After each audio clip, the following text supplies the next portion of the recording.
Di Jawa Tengah ada satu sosok hantu perempuan yang bikin anak-anak ketakutan. Wewe Gombel namanya.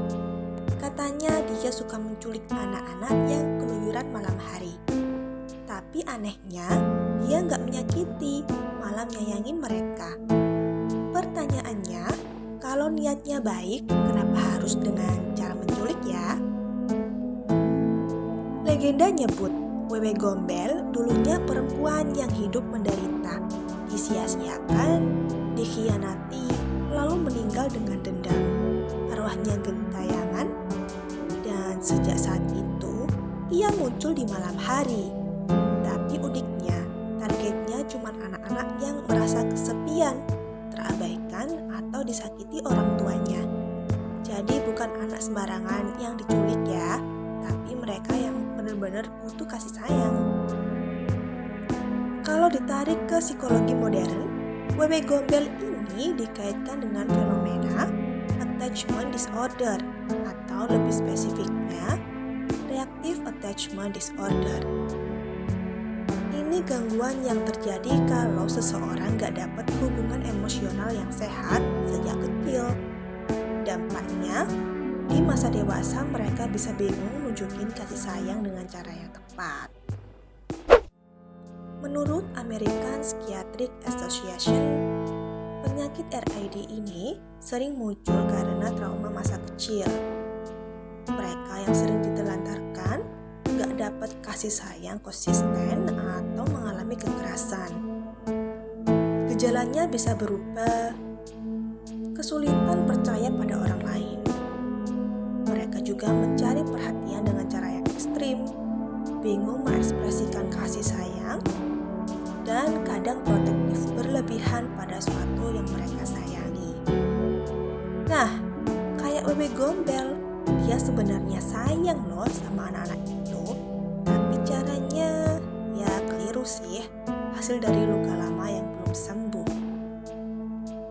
Wewe Gombel juga punya batasan. Dia nggak akan ganggu kalau wilayahnya nggak diganggu loh. Dalam psikologi ini mirip dengan orang yang punya trauma masa lalu. Mereka bisa terlihat baik-baik aja selama nggak ada pemicu yang nyentuh luka lamanya. Kalau kita ketemu orang di dunia nyata yang mirip Wewe Gombel, kita harus hati-hati. Mereka mungkin kelihatan posesif atau protektif banget, tapi itu bisa berasal dari trauma masa lalu. Cara paling bijak ya jangan ngejudge langsung sih. Mereka harus diberi ruang aman tersendiri. Lalu kalau kita deket, arahkan ke bantuan profesional kayak terapi psikologi gitu. Legenda Wewe Gombel sebenarnya bukan cuma horor tapi juga pesan bahwa luka batin bisa bikin orang salah jalan dalam mengekspresikan rasa sayang, bahwa niat baik tanpa cara yang sehat bisa jadi menakutkan buat orang lain. Kalau di dunia nyata, sifat Wewe Gombel ini bisa kita lihat dalam bentuk orang tua atau pasangan yang terlalu protektif. Misalnya, ada orang tua yang dulunya pernah ditelantarkan atau dibully waktu kecil. Saat mereka punya anak, rasa takut kehilangan itu muncul lagi, dan jadilah mereka posesif banget.